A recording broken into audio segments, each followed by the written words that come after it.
Students returning to class today at noon. We're taking a look at some of the new policies and procedures that are greeting them as they head back to school this year. Tropical Storm Debby making landfall in South Carolina, but its storm is now causing impacts for Georgia, South Carolina, and into North Carolina. David's tracking it. Will we see any impact? He'll let us know coming up here in just a moment. It's all right now on News 5 at noon. From WCYB, this is News 5 at noon.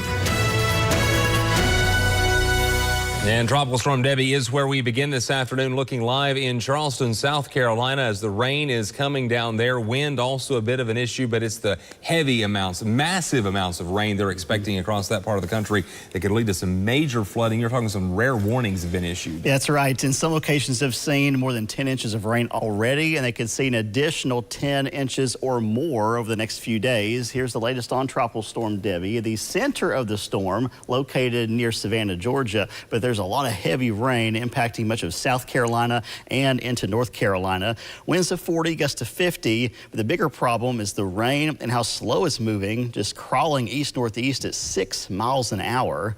As you forecast this into the future, it looks like the center will be moving back out over water. Could actually get a little stronger. Could have winds closer to 60 miles an hour with some higher gusts by Wednesday evening and make another landfall into South Carolina Wednesday evening into early Thursday, and then still be over North Carolina all the way into Friday morning, 8 a.m. Then finally starting to pick up some speed Saturday and also into Sunday and moving well away from us. Currently, we're just seeing a few clouds off of Debby. The rain largely to the south and east of Charlotte and Greensboro. Back here at home, we're looking at temperatures in the 80s in the Tri-Cities. It's only in the 70s in Boone, 60s up on Beach Mountain. Factor in the humidity, feels like 90 in Grundy and Gate City, a heat index of 87 in Bristol, and 92 is what it feels like in Morristown. Looking at a high today around 91 in the Tri-Cities, partly sunny skies, close to the record high of 94. Some increasing clouds tonight. But staying dry for now, but coming up in a few minutes, we'll be tracking Debby into the future, and I'll show you when some rain will be pushing into our viewing area, and also show you how much I'm expecting coming up in a few minutes.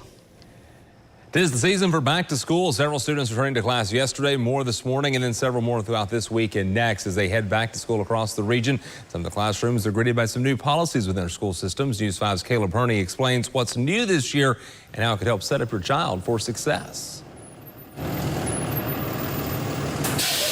Kingsport among 6 school systems heading back to class Monday. Campus is swarming with students for the first time in more than 2 months. School officials say the key to success is building good routines. Whether it's study habits, nutrition habits, sleeping habits, if you can start in those routines, that sets you up well to be successful over the course of the whole school year. The biggest change this year in Kingsport, all students will now get free breakfast and lunch. Crews are also about 6 months from finishing renovations to the Buck Fan Huss Dome at Dommets Bennett High School. A lot of the electrical work, those sorts of things are now beginning to kind of get completed, and we move into a phase now where we're getting ready to start doing things like putting in seats and the floor. Johnson City Schools also returning to class with a boost in security. A new sign-in system will require parents to scan their driver's license at every visit, not just the first time. And teachers now have wireless buttons to call for help. Each staff member has the ability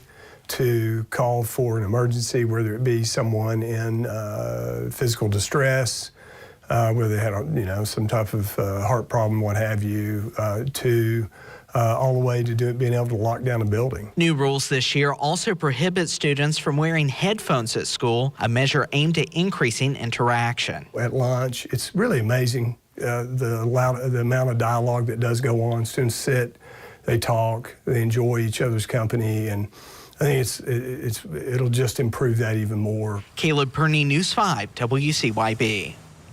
Another change many districts are making this year deals with cell phones, looking to put new cell phone policies in place. The goal is to avoid distractions, improve safety. News 5's Liam Bridgman digs deeper into those new policies at one particular high school, saying it's all about improving student mental health. Cell phone use in the classroom has been a topic of discussion throughout the region. Just last week, Virginia Governor Glenn Youngkin signed an executive order limiting the use of cell phones in Virginia schools. And beginning this year here at Tennessee High School, cell phones are not allowed to be used throughout the school day. I spoke with Tennessee High School Principal Kim Kirk about the decision. She hopes students will be more engaged and feel safer in school.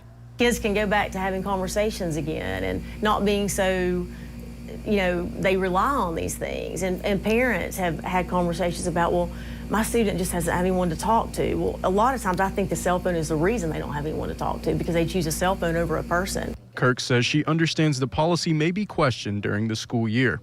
I want students to advocate for things, so I encourage them to have conversations with teachers and, understand. I want you to understand why. It's never, we're going to do this and it's because I said so.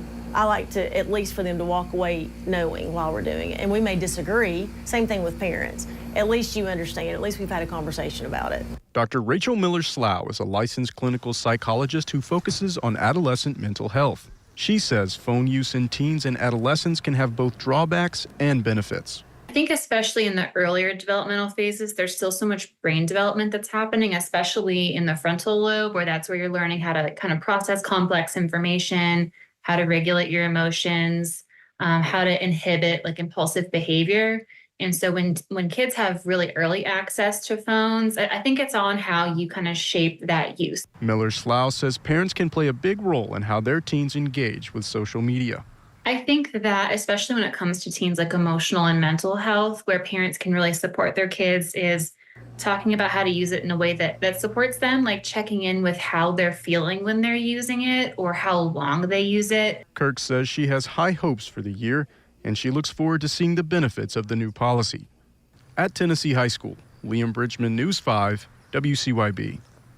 Tennessee Governor Bill Lee announcing a new diaper program, part of the Strong Families Initiative. The program will provide 100 diapers per month to children under 2 who are enrolled in TennCare or Cover Kids health care coverage. According to a press release, TennCare is the first Medicaid program in the nation to offer this benefit. To receive the diapers, members may walk into any participating pharmacy and show their child's TennCare card or provide their child's social security number.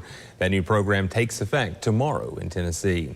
Well, we were talking earlier, Tropical Storm Debby impacting flights across the southeast, including a bit here in the Tri-Cities. The airport has been remained unaffected by delays, but the effects of the storm could be seen in Charlotte, which is connecting flights out of the Tri-Cities airport. They're encouraging all travelers to check the status of their connecting flight throughout the week.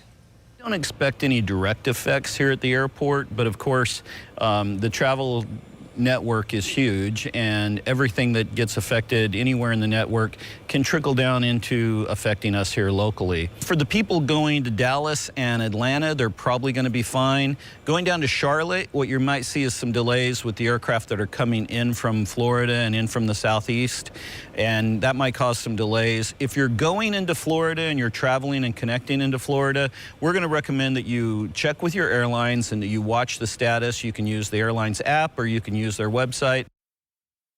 Local rescue crews are in South Carolina today, ready to help with flooding caused by this storm. The District 1 Task Force Swiftwater Rescue Team deployed with 12 members last night. It's made up of personnel from EMS and fire departments here in the Tri-Cities, deploying to Columbia, South Carolina ahead of the storm to begin operations there today. They're going to work alongside a team from Knoxville, expected to be there for about 11 days. Another team from our area also preparing to head down to help.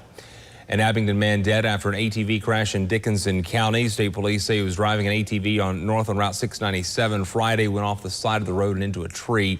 The driver, now identified as Kenny Collins Jr., died at the scene. The cause is under investigation. Johnson City's commission chamber is getting ready for a major upgrade. It's the room where commissioners meet, and largely has been the same for about 50 years now. As a part of a $1.9 million upgrade at City Hall, they're planning to knock out a few walls, double the size of the commission chambers, and rotate them so everyone gets a better view of city government in action. The room will have an improved security and a modern design once they're finished. Warm and humid today. It's 84 degrees, partly cloudy in the Tri-Cities. A light breeze out of the east, but it feels like 88 with the humidity, and forecasting high later of 91 with a heat index of 95. More the same tomorrow. Then highs will be in the mid-80s Thursday, Friday, and Saturday, and it feels like temperatures holding in the 80s later in the week. For this evening, partly to mostly cloudy skies, 80s falling into the 70s. Bit muggy. Sunset at 8:30 this evening. Highs today, low 90s in the valleys, but only holding in the 70s around Boone and Jefferson. And then for tonight, lows around 65 to 70 degrees. Severe threat tracker low today, Low again tomorrow. A couple spotty thunder showers can't be ruled out. Chance of rain 30%. Thursday, breezy with rain chances increasing through the day, especially late day and especially to the east of the Tri-Cities. And that's going to be coming from Debby, which is producing heavy flooding rains from Savannah to Charleston and Myrtle Beach. Numerous flash flood warnings in place here, and the heavy rain also beginning to impact especially eastern portions of North Carolina. And over the past few hours, over the total so far, we've picked up more than 9 inches of rain in Charleston. Just an incredible amount and more on the way, unfortunately. So no surprise that there is a high risk of seeing localized flooding from Charleston to Myrtle Beach and Wilmington through tonight. And then as we look at the longer range forecast through the next 3 days, that high risk will actually go all the way up into the Raleigh area. So a large area with a high risk of seeing flooding. And we're expecting an additional 10 to 15 inches of rain from Charleston to Raleigh and Wilmington. Locally, more than 15 inches possible there around Myrtle Beach. Now, we're going to be on the western fringe of that rainfall, and rainfall totals are going to vary a lot from west to east in our viewing area. For instance, in Lee County, we might end up seeing nothing to around 1/10 of an inch. Compare that to Watauga County, where they could pick up 1.5 to 3 inches of rain, storm total. In the Tri-Cities, it could vary from around 1/10 of an inch to 1/2 inch, locally more, even in the metro. And then in the mountains of Tennessee, North Carolina, 1/2 inch to 1.5 inches. That'll also include Smith County as well. So a big range west to east. Most of this rain coming down Thursday afternoon through Friday night. So let's time it out here on the future track. For today, a mix of clouds and sun, maybe a stray shower in the mountains. Then for tomorrow, Wednesday, 30% chance for some spotty rain that will be coming in from the northeast. An isolated thunder shower can't be ruled out, but many staying dry. Thursday morning, 7 a.m., there's that rain shield of the steady rain from Debby, still to our east, moving into the North Carolina mountains by 1 p.m. Thursday, then backing in to the Tri-Cities area, potentially as early as Thursday afternoon around 5 p.m. or so. And then it may go all the way into Hawkins County, but it could stop in parts of Lee County. There's 9 p.m. Thursday. We'll see a few more waves of rain into Friday morning, and then the system will begin to pull out through the day on Friday. So here's the bigger picture. Friday, 9 a.m. Then a front's going to come in and finally sweep this thing out. We're going to see some quick clearing for Saturday and Sunday. And highs are going to be trending into the mid-80s Thursday and staying in the 80s through next Thursday, the 15th of August. And less humid air pushing in behind this front, and lows are going to go from near 70 Thursday night into the 50s Saturday night and Sunday night. It's going to feel very nice by this weekend. For today, 91, hot and humid, not far from the record of 94. Heat index around 95. Lows tonight will be in the 60s, partly cloudy skies, some patchy fog. Here's Storm Track 5 7-day forecast. Spotty rain tomorrow, increasing rain chances Thursday, especially Thursday night, and into at least part of Friday. Highest rain chances east of the Tri-Cities, lower rain chances west. Breezy at times Thursday and Friday. Clearing skies Saturday, good deal of sunshine over the weekend, less humid. Highs in the 80s, lows in the 50s. Nice weather continues into Monday.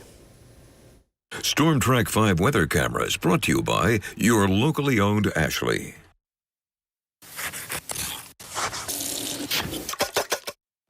You know, I love diners. And the one thing that makes them my favorite is that there are so many choices.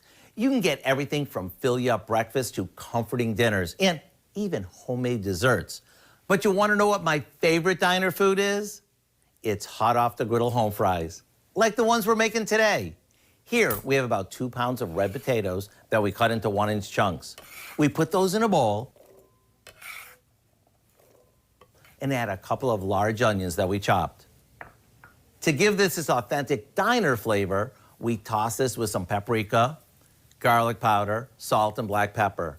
Now, just like they do at a diner, we cook these in a large cast iron skillet or on a griddle with a bit of vegetable oil.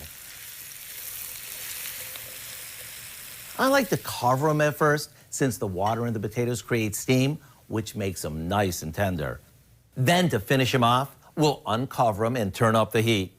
This is when they get nice and crispy. And whether you serve these for breakfast with all the fixings or as a side dish with meatloaf, you can't go wrong. And if you have any leftovers, you can easily heat them up the next day. Actually, they might even taste better. To get the recipe for our sizzling home fries, all you have to do is visit our website. I'm Howard with Kelly in the Mr. Food Test Kitchen, where today we found a Dinerlicious way for you to say, ooh, it's so good. They're good, aren't they? David, hold on to some summer heat this afternoon. Yeah, hot and humid today, but less humid by the weekend. Looking forward to that. Thanks for sharing some time with us here this afternoon. More news on the air beginning at 5 this afternoon. Of course, all day long online at WCYB.com. Have a great Tuesday.